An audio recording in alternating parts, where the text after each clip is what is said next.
Welcome back to another Askari Cast. My name is Rod Van Blake, author of the Ancient Illumination series as well as the Umbani Chronicles. And I am joined once again by Jordan Purnell Jackson. Hey everybody. He is a graphic artist, illustrator, creator of Eve of Insurrection, Eve of Reclamation, and he's got his Growing in the Garden STEM comic series, as well as being the illustrator for Ancient Illumination graphic novels and the Umbani Chronicles comics. We are also joined by Jocelyn Short. Hello. She is a graphic artist and illustrator, creator of the Bearer series. And she also does a bunch of book covers for a bunch of other cool creators. So if you are curious at all about any of our creative endeavors, when I upload this episode to Spotify, it will have links to our individual author and creator um, websites. Today we are talking about Monarch, and we get episode 7 today. Should be coming out, but today we are talking about episodes 5 and 6. So spoilers, if you have yet to watch that far, I've been waiting to talk about these episodes as they kind of get into it. Like I said, spoiler alert, rip to the pouty dude this first episode. I'm gonna jump right in here. We saw at the end of episode 4 that Hiroshi was reading the letter between Kate and Lee Shaw, and I don't know about y'all, but this was pissing me off the whole time. My boy was just pouting the entire time. He was walking around pouting, being a little baby, and didn't want to talk about it. And we don't have to talk about this. And she's like, yes, we do. Like, obviously we do, because you having a funky attitude with me the whole time. I think the episode 5 is Furusato. We know that Hiro read the letter. And then this episode, after we get that brief clip of them at the Jeep, it opens with a flashback, I think, to like 1990, I guess, when Kentaro is being born. But he's on the phone with Kate. So we're seeing a big absentee dad is not in her life. He's on the phone. He's supposed to be coming home. And he's singing to Kate right before Kentaro is born. And he have a weird moment there too, where he's like, he walks into the room because the nurse is like, they're ready for you. He hangs up with Kate after she says, I love you, after he's already hung the phone up. He goes into the waiting room, and the mom is sitting there with Kentaro, and I guess she wanted him to be happier, and he was like, I'm happy, but I thought you and I would be enough. Like, we adding too much into the mix right now. I was like, man, Why do you wait to say that? Did it, man. I don't know why you can't put that back in once it's out there. So we can't go back to it just being you and I, obviously. And the song that he sings will come back later in this specific episode, which I think is it's a ploy to kind of gain some sympathy for Hiro, which, because of the situation, he deserves, but at the same time, I'm like, you've already got me ticked off at this character the whole time, and now at the end, you want me to have sympathy for him because of what happened. He names him after his real dad, because that was the funny part too, is when the mom is like, we can name him after Biru, your father. And he's like, hold on, slow down. You're not my dad. No, he's not my dad. He ain't my real dad. He my dad, stepdad. though. You're not my dad. Yeah. That's my stepdad. Relax. Yeah. No, I think we should name him after my real dad, the OG Kentaro. She's like, oh, Kentaro OG. Yeah. And so they decided to name him Kentaro. And yeah, my notes here say spends most of this episode pouting, because that's all he's doing every time they stop. Like, he won't talk to nobody. Rightfully, he blames Keiko for Bill leaving. I'm cool with that, but at the same time, because of your own absenteeism, he has 2 of his children right there that he could be kind of dealing with this whole thing. Apex, it flashes to Apex and Brenda on Santa Soledad, and Brenda wants May to code to control Titan X, which is already ludicrous. May tries to check her on it, and she just kind of rebuffs it, like, ain't like this is all crazy. None of this sounds crazy to you? And she's like, no. It'll all work out. We're gonna kumbaya. Your code is gonna work. I guess she's trying to speak it into an existence that this code is going to definitely, for sure, 1000% control Titan X, and we know it ain't working like that. I thought it was funny when Shaw. So annoying. What do you guys say? I was just gonna say, I feel like a lot of characters on this show do this, where they speak in absolutes for monsters that they just don't understand still. Yeah. Um, I, it's very annoying, but Yeah. It continue. is. I'm trying to figure. I agree. It's annoying, and I'm like, is this some type of like is it supposed to be like kind of like a form of like so like a dramatic irony where it's like, oh, we're gonna have these very naive characters, like in a horror movie, we're gonna have these naive characters that are like, oh, everything's gonna work out, we're gonna be good, I'm not gonna die, and then they die. Yeah. Is that the point of all this? I don't know, but these are really annoying characters. Yeah.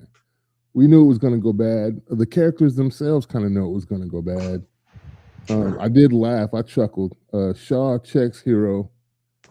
And my notes say the way I chuckled when he said, "Of all the people, you might know something about that." We're talking about Keiko loving two people. Like everybody understands what's going down with your mama. It should be the person that also had two whole ass families. And he just kind of looked at him. And that was funny. They didn't like linger with that, but he's like, because Shaw goes on, he's like, "Hey, our ride's here," and he just walks off and leaves him with that. Like, why don't you go on and marinate on that? But our ride is here. We getting ready to go.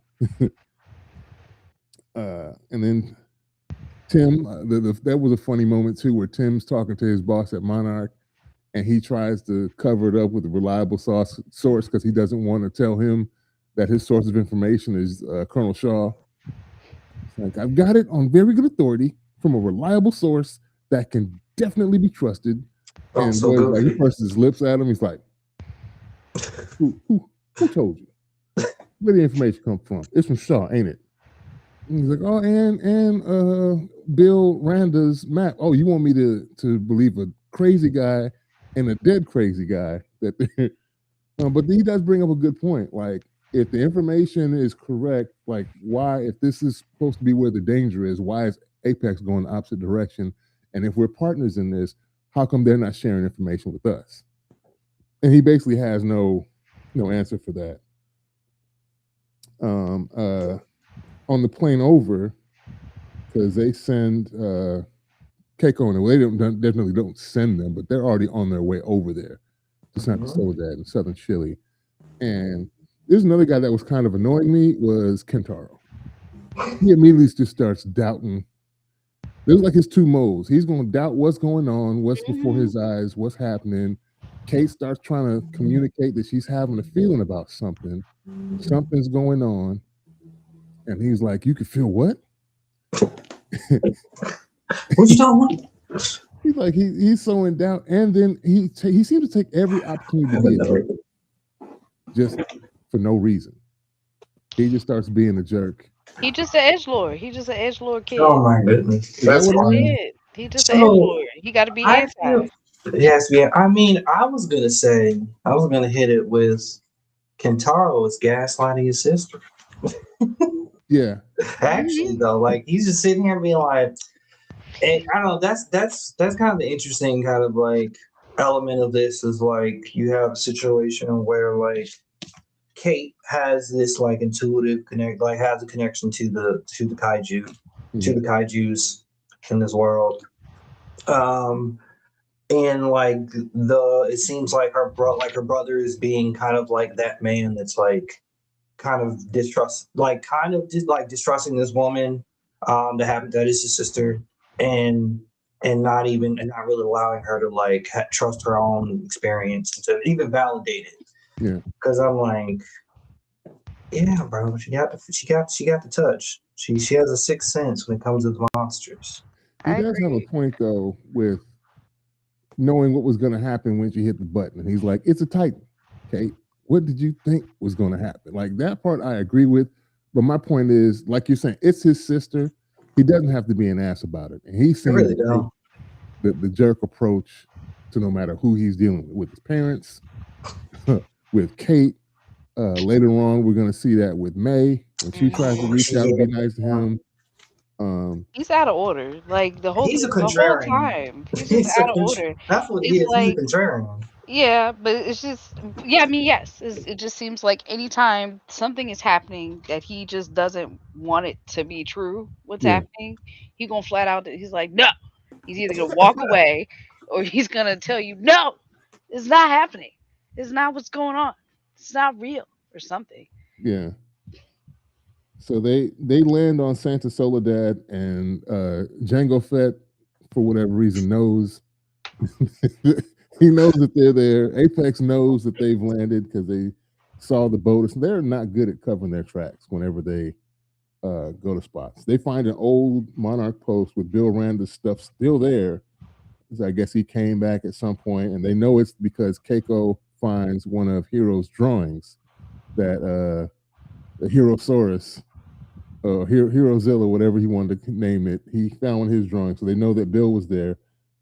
Of Hero, she kind of has a breakdown, and later on they do actually kind of when I'm saying they, I'm talking about Hero and Keiko, kind of talk it out. Kay makes a decision that landed her in the rift. She admits to her making the decision to go into the rift initially. They got her lost, and so that's the reason why they lost time as mother. And then we flash back again to 2014. Hero actually chases Miranda Lee. We see a flashback that he's got flowers in hand. I don't know which apartment building he's at. I'm thinking it's in Japan. I think But so. Tim calls him up like, "Yo, we found your dad's stuff. We found this bag with property of Monarch and Bill Randa." And instead of trying to make, because it looks like he's trying to make things right, he's got a bouquet of flowers. He's about to knock on, key into the apartment, and I guess kick it with Kentaro and his mom. And then he takes that phone call, and we see that he just takes off on that lead. So he never comes back at that point. And so this is a year before G-Day, because G-Day, I think, is 2015. So he goes on this run, and at least in Keiko's defense, she fell, right, into Axis Mundi. Yeah. Our man made a pointed choice to turn around, didn't even knock on the door, say, hey, nothing, and started chasing clues. Then they flash back to the present, and Titan X is passing under the Monarch ship. I thought something was going to happen there. It didn't. They kind of teased us where it just goes under and just bumps the water a little bit. And obviously, we see Brenda is overconfident about her plan because they done turned around to go to Santa Soledad instead of out to Alaska, wherever Monarch wanted them to go. And she's talking on the phone like, oh, yeah, it's going to work. The code is going to work. We're going to control Titan X. We have everything completely under control. There are no worries. And she's just lying her butt off. And the crew is sneaking around the island horribly, which I don't know how they don't just get caught. They're walking in.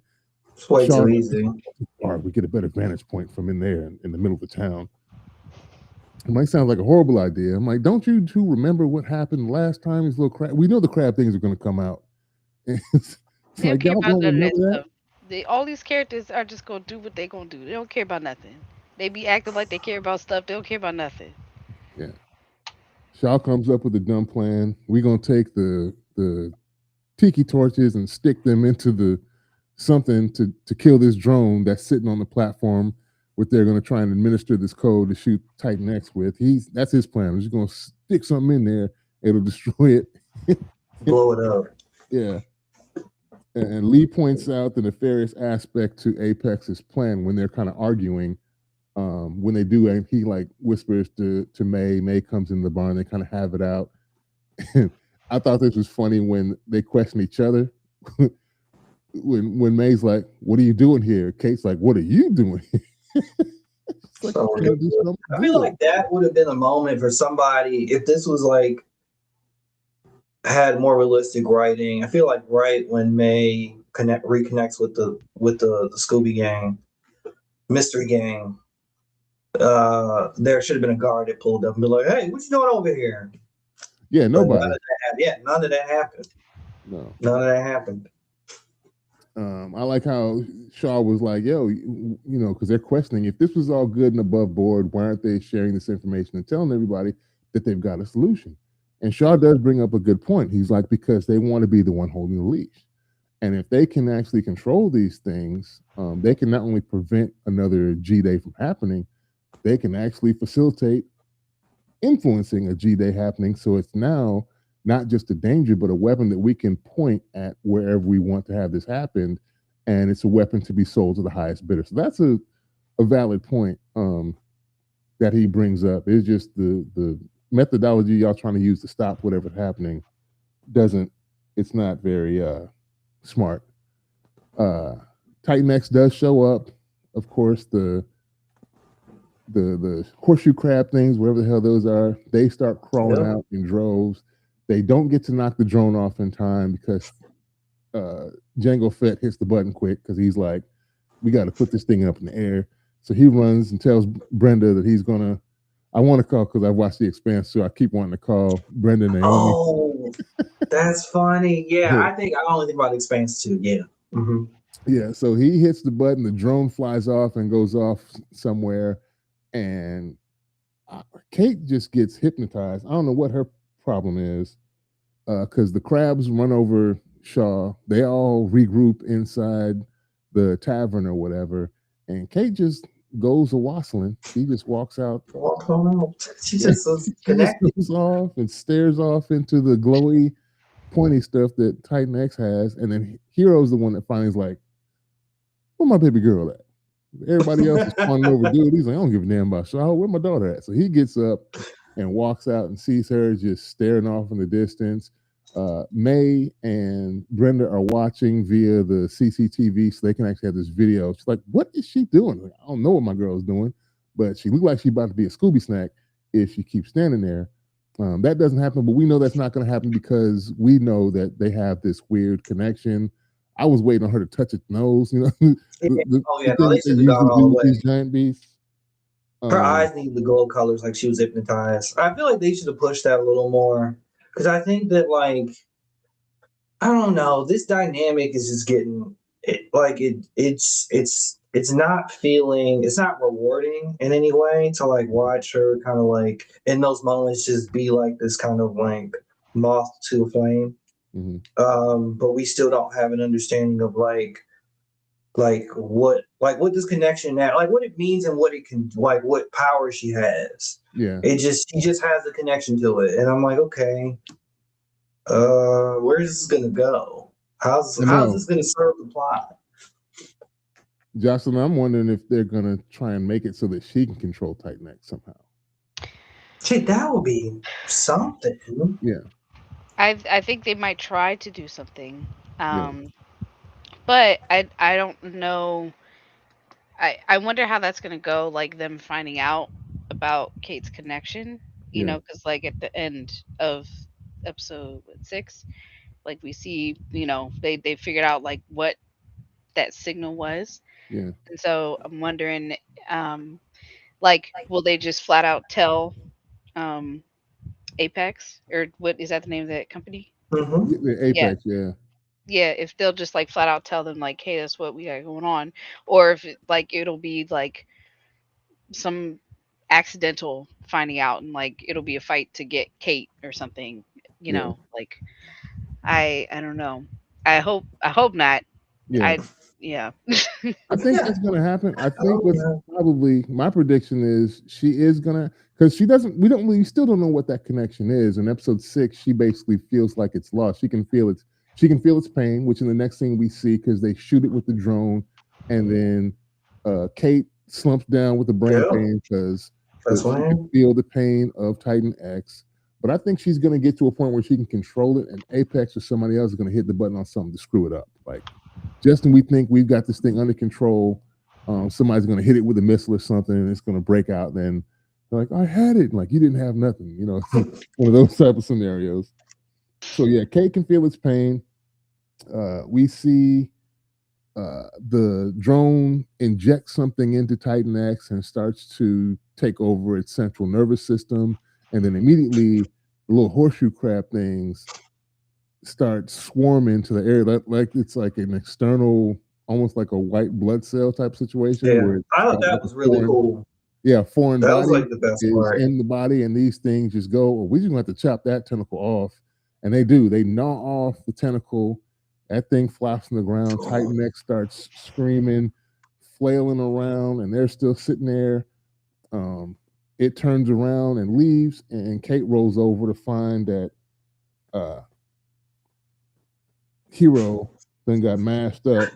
Daddy's dead. Yeah, Daddy is dead. Apex bails. So, and I'm tripping because Brenda, aka Naomi, she just freezes right there, and it takes May to get her like, hey, we got to go, because she's like whispering. She says it real low. Yeah, we have too much now. Like, no, we need people need to hear this. We can, get We the gotta get helicopter. out of What's here. y'all We standing got there to for? cause a Get out. panic. Let's go. Everybody get out, run. I Yeah, just Apex I bails with the she was blowing quickness. me. I didn't see what. Oh, I saw what it was. I didn't know what it was though. Django Fett. He. His name's Cliff Curtis, by the way. What you say? What you say? I looked up. His name's Cliff Curtis, which I was not expecting to hear. His name is Cliff Curtis. He's a New I ain't Zealand calling him actor. Cliff. That's Django. What? Cliff. He's a Maori descent. I was like, what's his name? Cliff Curtis. Cliff Curtis. That's crazy. Let's not get sidetracked on Cliff Curtis. But Cliff Curtis, I think he takes like something. He takes something off the shelf, like a hard drive or something off the shelf in some other little box, and hops in a jeep, and he gets Ghost. Monarch kind of swoops in with Tim to kind of clean up the mess, and Tim wants everything. I don't care if it's destroyed, if it's damaged. We picking every bit of evidence up, people, and we're gonna figure out what the heck happened. And May and Brenda just get the hell out of Dodge. But they're not seen again till the next episode. We don't see Brenda, I don't think, at all next episode in the Equilibrium, the episode 6. No. We get a flashback. Yeah. Oh, we get the song. We get Keiko and then pop up on Hero. He's been stabbed through some wood and somebody. He ain't gonna make it. Kate screams for somebody to go get help. Kentaro runs off to grab people as the Monarch employees are swooping in on the island. So eventually they can come through, but it's too late. They done did this weird thing where we find out where Hero learned the song he was singing to Kate in 2014 as Kentaro was being born was actually the song that Keiko sang to him as a little boy. And so they're sitting there mumbling the song together as dramatically Hero's bug-eyed looking crazy at Kate as the light leaves his eyes. It's a sad moment.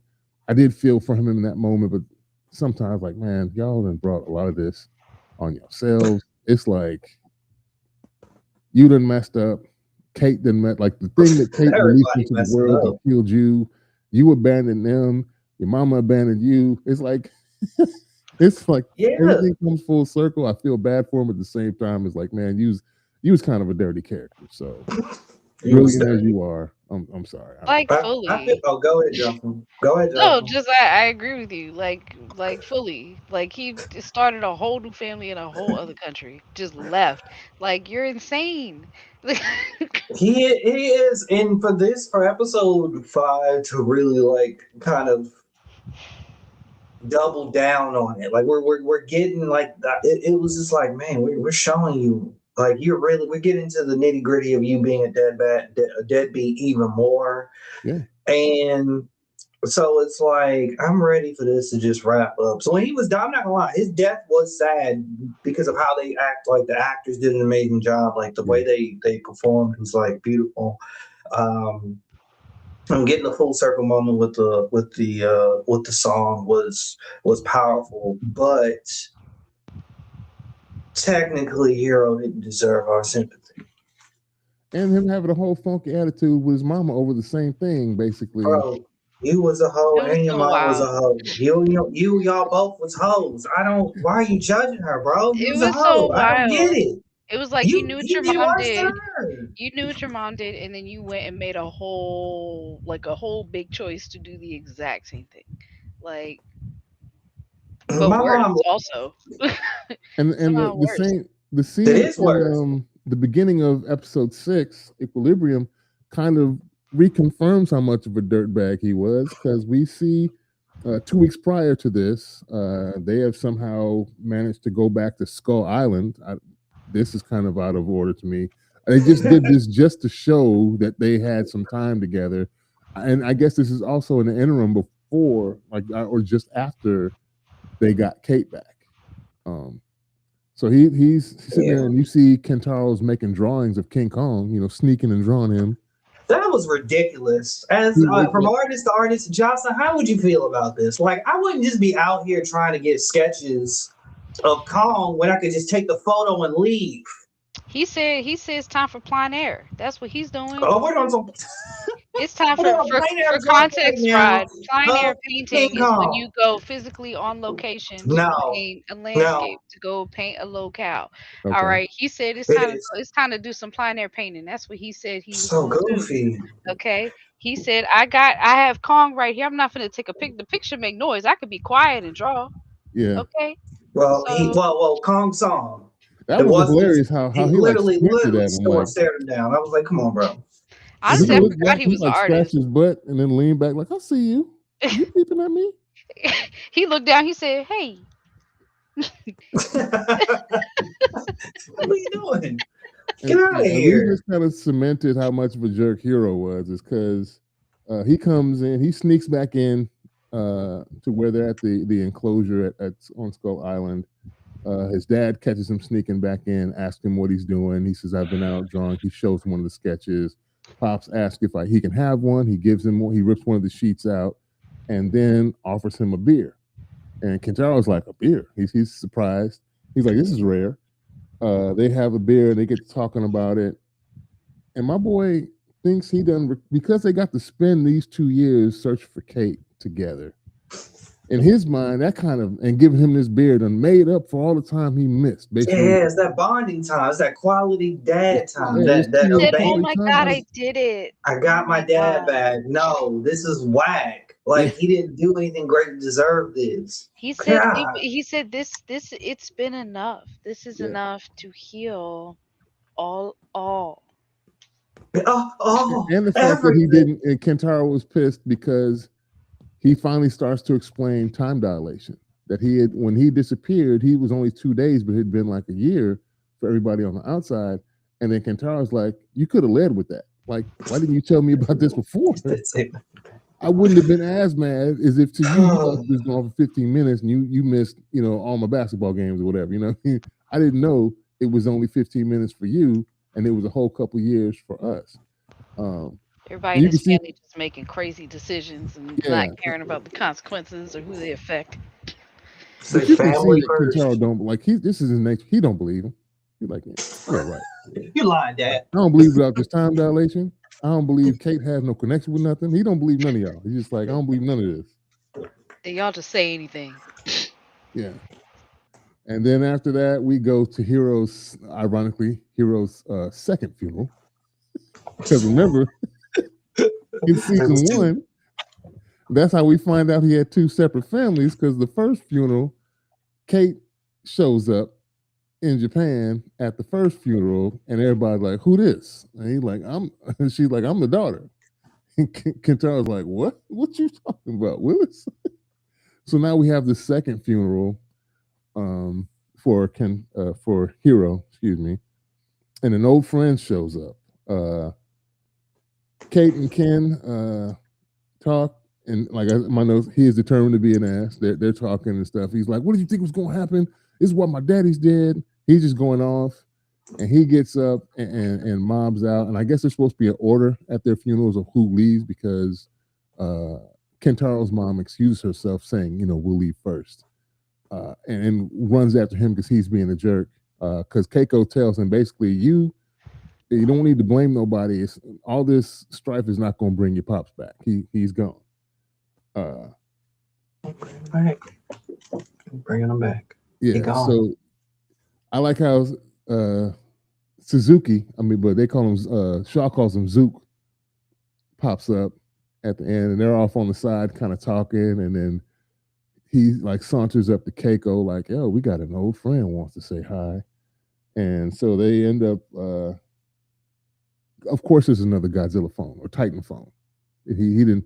He's upgraded, and we find out that he's been in touch with Hero all along, working on technology after the mishap in '58, which messed up some stuff, and he was basically blackballed from Monarch. And they told him he couldn't work for nothing.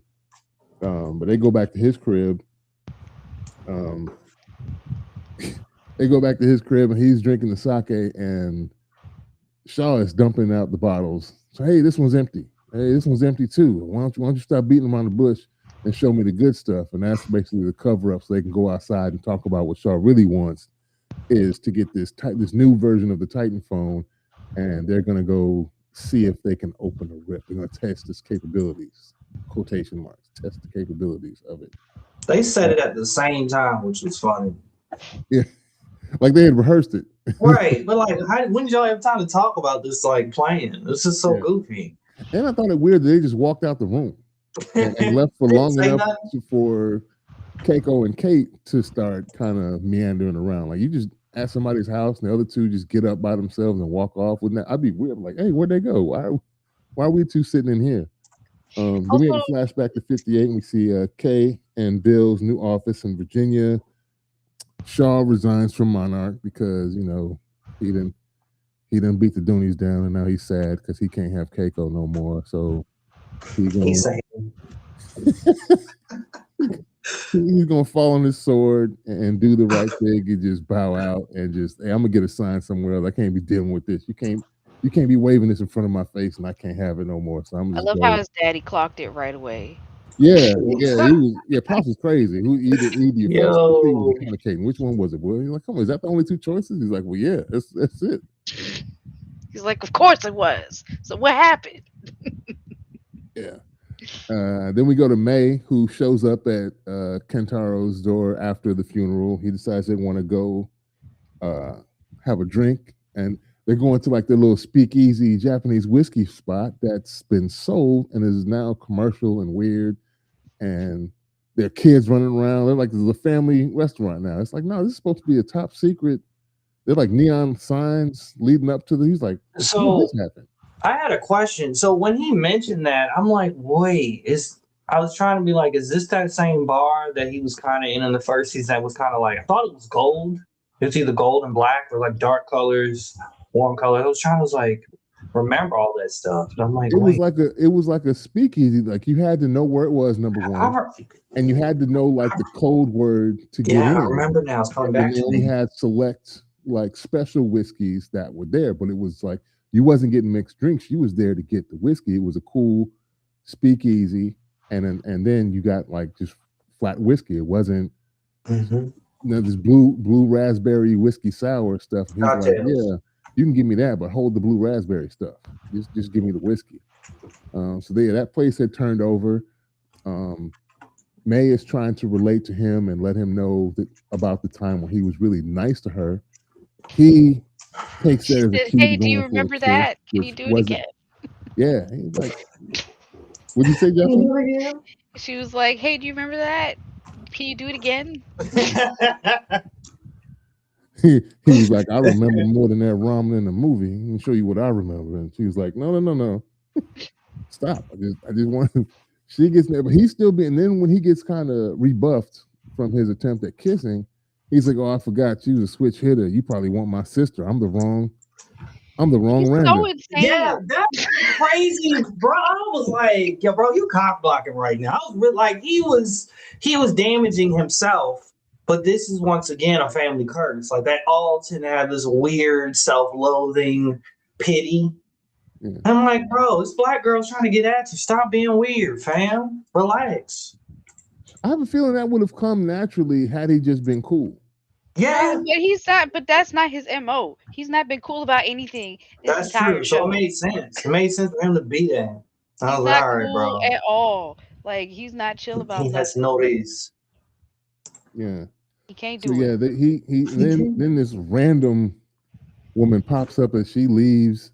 Orders, make that two, orders another drink, and just shows up, just bellies up to the bar with him, all random, starts talking to him. Sharon, I saw you strike out right there. I'm like, this is parking lot pimping energy right there. I don't like that. Like back in my day, I know I'm an OG.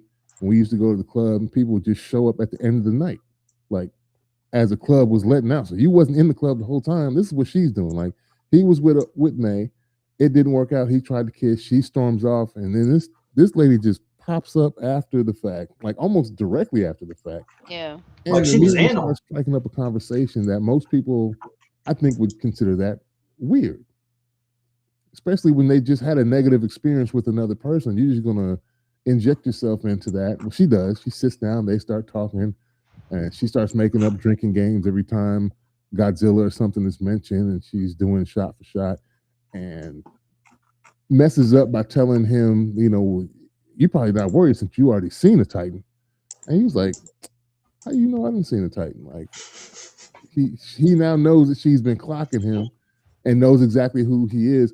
Is she with Monarch or Apex?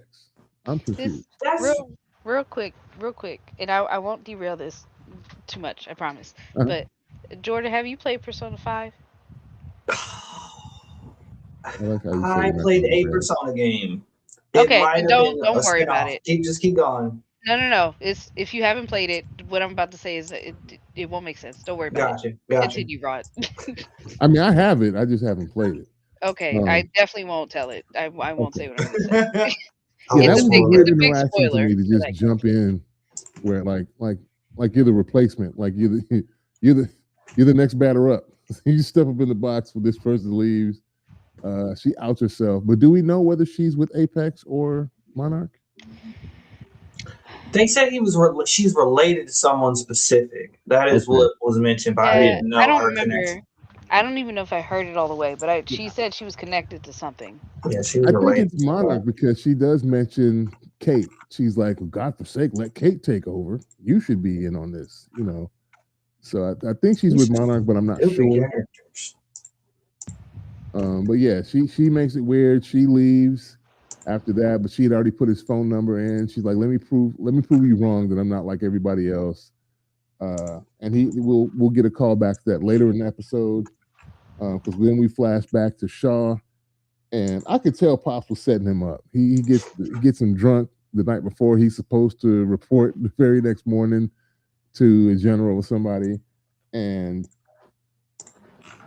are there any good dads out there in this universe? And Oh like, my, that's. I'm glad we didn't. I'm glad the show didn't drop during June around Father's Day because there are no good Oh dads. You're Lord. right. Oh There's my no. I don't gosh. even. I don't I know who's a mean, good father maybe if figure in the show. would Shaw's dad count? I mean, I don't know if he's a good No, no, dad. he's not. No, he's Oh, not. okay. He punked him in front of everybody. Oh. Like he disrespected the department he was in. Oh, that's true. You're right. And I Never was mind. like, Never oh, mind. I don't like Ain't no good him. days. Ain't no good but we Yes, days. know what he was literally doing no good even dads. prior because he's setting him up. That's why Shaw at first is like Lee's like I don't want to have a drink. Let me just get a good night rest and go report in the morning. But Pops is like one step ahead of him every way. He like gets him drunk that night, so he oversleeps in the morning, and then when he's oversleeping, he runs off to the general and then has him reassigned to some other unit that Yeah, he he's would playing rather with have him do. Um, and does like you said, doesn't respect what he's done, doesn't respect, and he ran 5 years, and what do you got this show for? And like the whole like record scratch, everybody stops at the restaurant, like, yo, dude is checking you. Um, but yeah, he done got him reassigned. The office is all messed up. He's under his pops now, which I would think that would be something about nepotism and fraternization would be an issue with officers and direct. Even though I'm not sure if he's in the direct chain of command, but he's under his influence somehow. Like Yeah. I've got you put with Mag, so he's like a military advisor. Um, and my next note is Sean and Zook are crazy because they're gonna go off and see if they can open up a rift. That just does not sound like a good idea. Kay and Kate try to use her connection, and they're sitting there experimenting. When it was before that when they were kind of just sitting there and putting their feet in the water, and Keiko realizes that there was some type of Doppler effect going on with the vibration of the water when Kate put her feet in the water. And it was funny because Kate didn't seem to recognize it until Keiko said something. she's like sitting there with her feet in the water. It starts, and she's just talking, and then that's when you see Keiko look down, like, "Yo, what's up with that?" And then she's like, "Oh yeah, like this is what you was talking about. This is what But you were trying doesn't to she have it communicate." too? Does it, not maybe not the same exact way, but she has a connection too, right? Keiko does. At least I No. thought so, or maybe I'm Oh, wrong.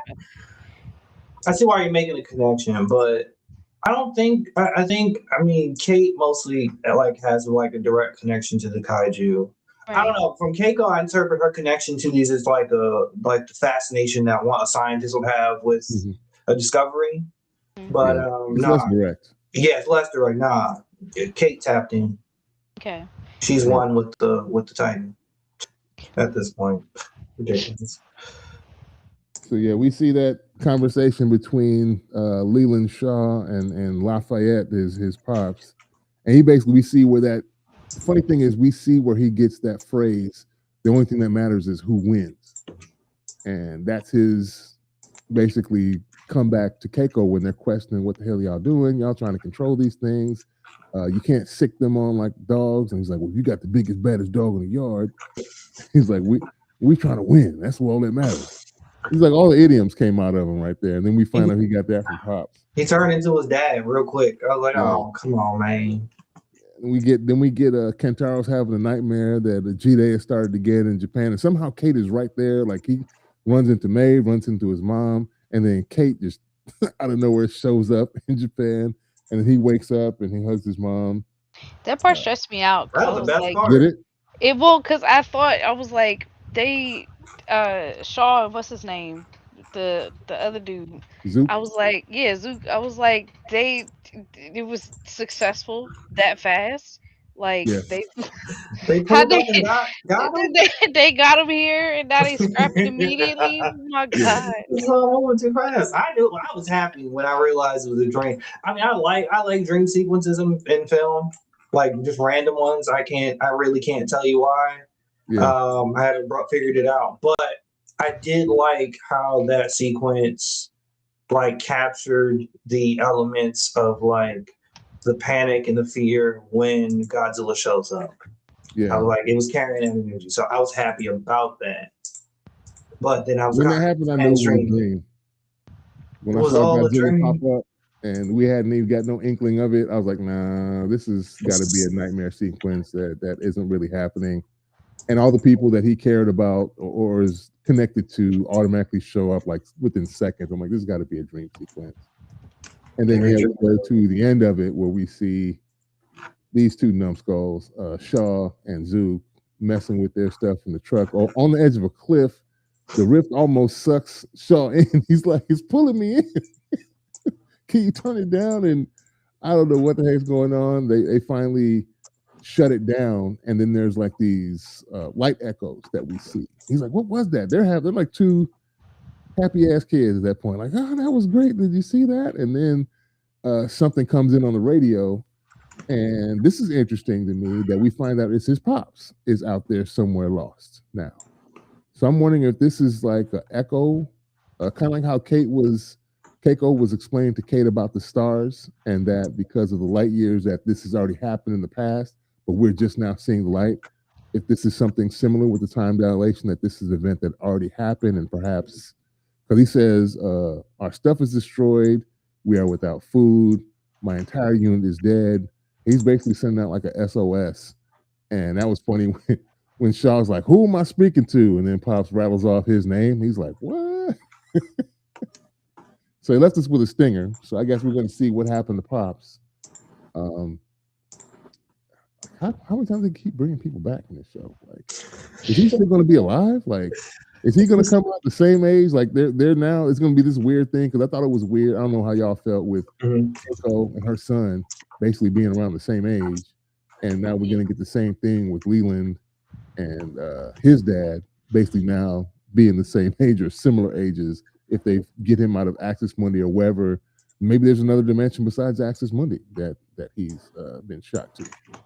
And I don't there know. was no inclination of him being that involved with any of this. Yeah.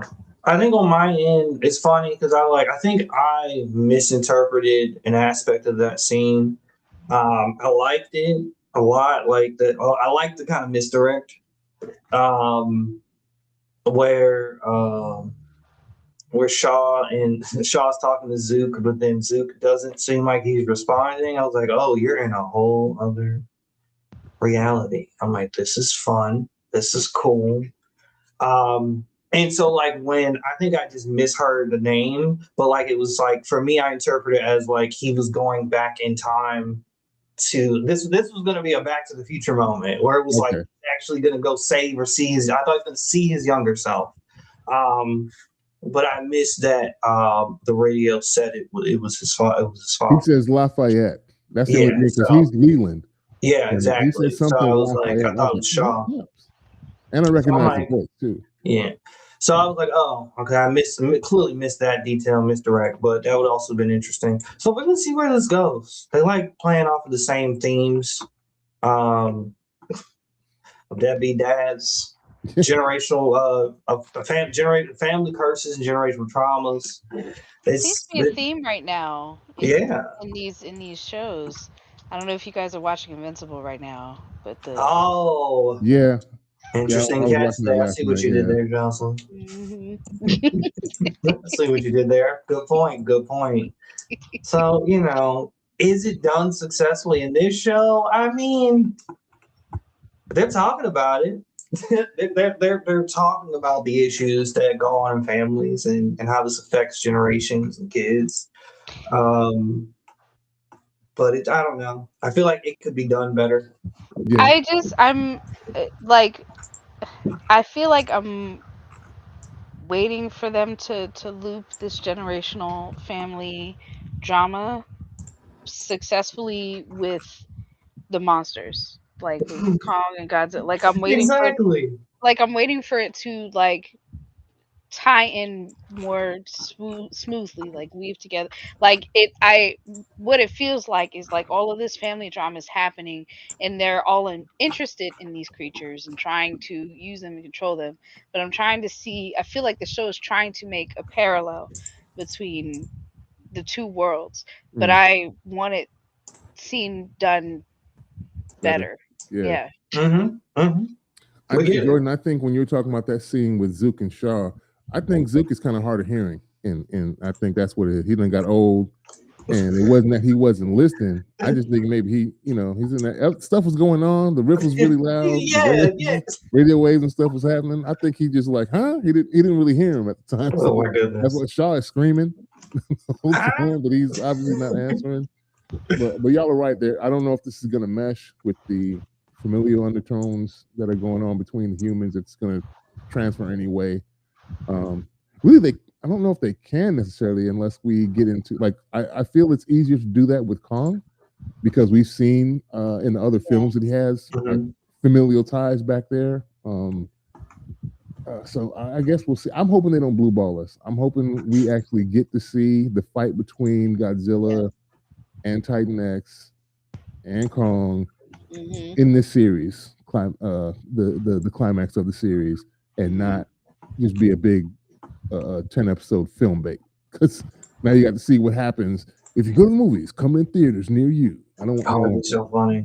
Don't give us that. I don't Yeah, know. It's like I feel like this show is trying to be like I don't know. I feel like what was it? Was it Godzilla minus one? yeah, yeah, yeah. The human story, like the story, like the human plot and story. Well, the whole story itself. Um, it felt like they did a really good job of like making the character relatable and us care about their struggle. Mm. Um, that pilot, and I felt bad for homie. Like I was with him, I was with him, but it was tragic. But it's like we jump cut to the American show, and I'm like, y'all aren't hitting these marks. Yeah, Y'all, I don't know. It was something about minus one where like the film was like very serious. Like the characters weren't dumb yeah. because that's what we're looking at. Like we're looking at a lot of characters that are doing dumb things. Um, and they're shielded by plot armor.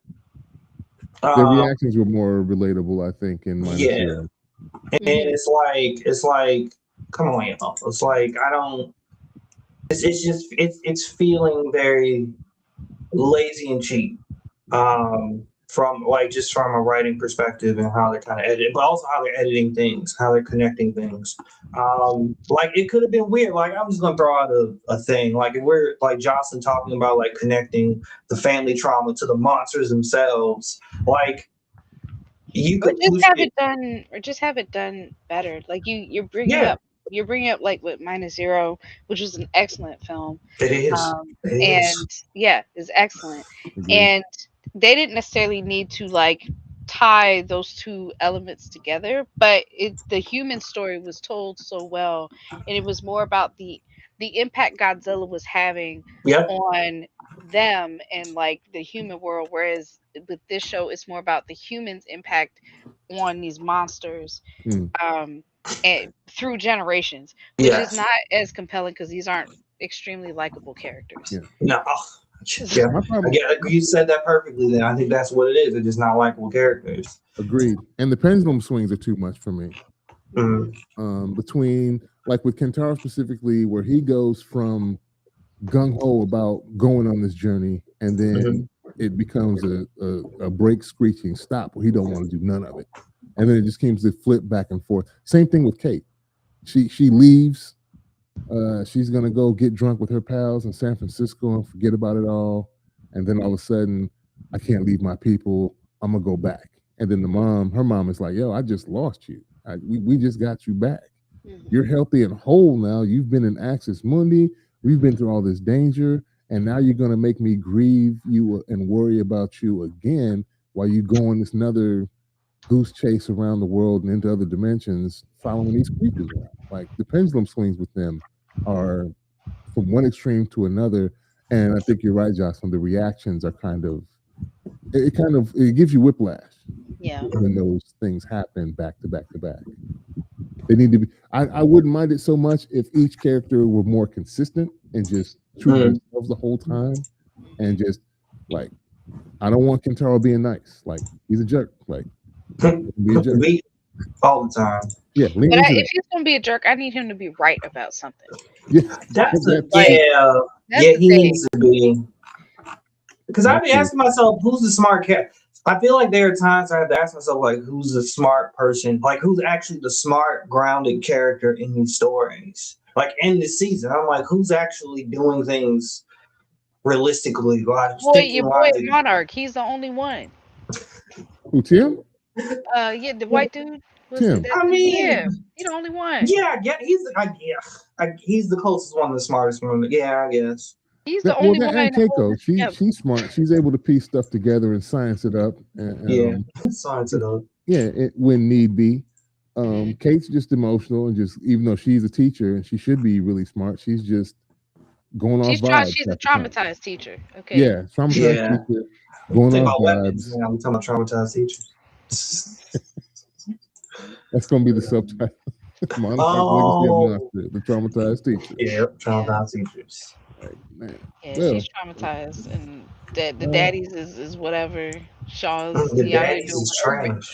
yeah, They everybody doing whatever they want to do. Okay. trash Uh, daddies.